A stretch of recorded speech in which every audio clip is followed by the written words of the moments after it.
I want to start, it's April 1st today. I always start beginning of the month talking about where the month goes. Like we need to get to know our averages. Where do we go compared to where we are today? And we have a very rapid warming month. Our average high today is 54 degrees. We're going to be nowhere near that today, but that happens. 54 and 36 are our average highs and lows. And then by the end of the month, our average high 66. That's a midpoint.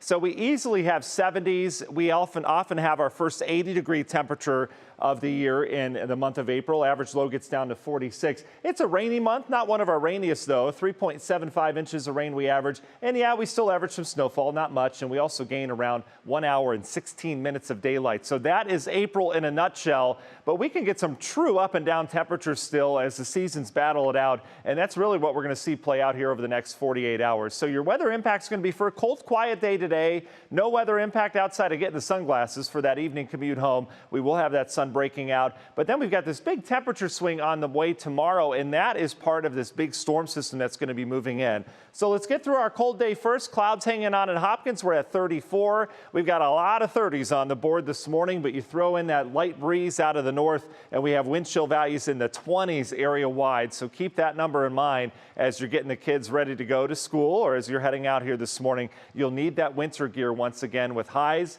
only getting up near 40 this afternoon. Good news is we'll have that sunshine. You can see the clouds hanging on now. We've had a few snow flurries overnight. Areas of Cuyahoga, Geauga, Lake counties here. That continues over the next hour or so. Eventually dry air will work on in here as all the rain from that weekend system now heading off the eastern seaboard. We've got high pressure in place just for today, with the cool air and the sinking effect bringing those blue skies this afternoon. Big system coming in from the west, though. You can see there's already storms in Nebraska, heavy snows over the Wasatch, and then back towards areas of California. Sierra Nevada is getting hit with some heavy snow and even rain in San Fran down to L.A. All of this comes out in the Plain States, and you know what that does this time of year. When you mix the cold air with the warm air, you get a storm system, and that will create severe weather tonight in areas of Kansas up towards Iowa. Here's your threat tomorrow. This is no slack. This is going to be a big event with heavy flooding rains, tornadoes, and perhaps damaging winds stretching from Ohio down towards areas of Louisiana.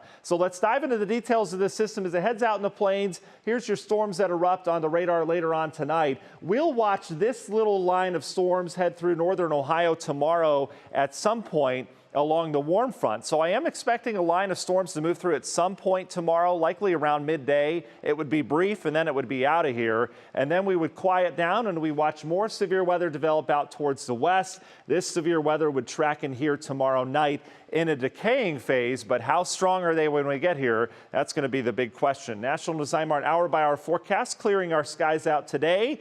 We'll make it into the 40s south, hanging on to our 30s near the lakeshore. Clouds increase tonight, so does the wind. We'll hold in the 30s for lows. Tomorrow, wild. We go from 30s in the morning. Out the door, you'll need the winter jacket. And then here comes your line of storms. Discrepancy on how far north this is, but I do expect us to get around to storms at some point. Midday looks likely. This is the warm front. We could have a hail risk with this and some lightning.